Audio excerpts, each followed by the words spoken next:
ټوک سمزه کوي که نه؟ او ښه مزه کوي ګرم وي. همدې ته ګاڼۍ ویلی کېږي چې په زور تاوېدو د ګنو نه رس ویستی کېږي.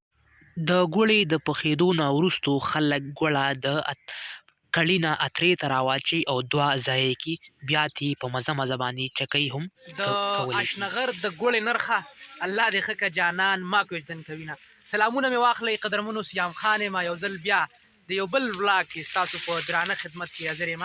دا مهال په اشنغر کې په 400 کې ملګرو په ګاڼۍ کې ولاړ یم، چېرته چې د ګوړه وځي، ګاڼیګانې کېږي او دغه کار سره دغه زیار سره د ډېرو خلکو د کور انغری بل وي.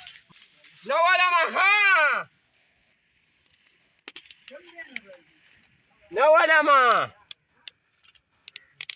جوک ولي. سلامونه اشنا، سلامونه. څرنګه چل دی؟ څرنګه یار صحت مزاج څنګه دی؟ والله بخیر دی. جوک ولي جوک ولي. جوک څه مزه کوي که نه؟ او ښه مزه کوي ګرم وي. دا راته ووایه چې څه حساب ته رسېدل د مزدوري کې څه پیسې دله درکوي، څه حساب یې څه نه وي؟ والله څه ووایم، نو خو به دغه 1.5 روپۍ پور دی او تېر ګوړه ده. دلته ته مزدوري کوې، دې خوا ګوره ټینګ دی.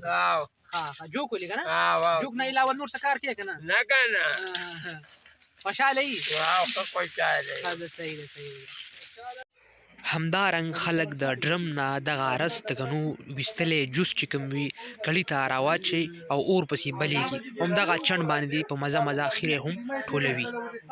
نو دا به تاسو وینئ ګاڼۍ کوم کې چې ګني ورکولی کېږي او بیا دې خوا دې پیپ کې شربت راوځي او دغه شربت ته دي دا به تاسو ګورئ وینئ دغه شربت دې کې ځي او دغه دې کې ورته یو بل پیپ لګولی دی، دغه دې کې د شربت ځي، دغه نورې ښکلاګانې هم درته درښیم او بیا کړي ته ویشتلی کي، هغې پسې بیا اور بلولی کېږي.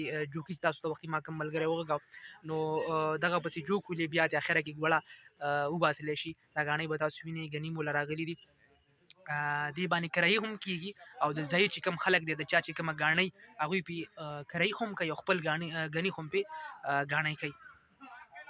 دا به تاسو وینئ ګورئ. نو د ګاڼۍ نه همدا مهال راووتمه، ګنی مې ولړو، ما ویل چې راشه ګنی ولړم او دغه پیدا به ترې واخلو چې کور ته به یې ویسو که نه. نو دا دی راووتمه، دا دې ته پوک ویلی کېږي. پوک دا د ګنو هغه پټ دی چې دا د ګاڼۍ نه پس ویستلی شي او بیا چې کوم مزدوران وي هغه دا نور ته واچوي، 2-3 ورځې پس دا وچ شي او بیا ټوپېږي، چې ټوپېږي نو بیا دا جوک په دې پسې ولي په ګاڼۍ پسې دې ته دا به تاسو وګورئ وینئ.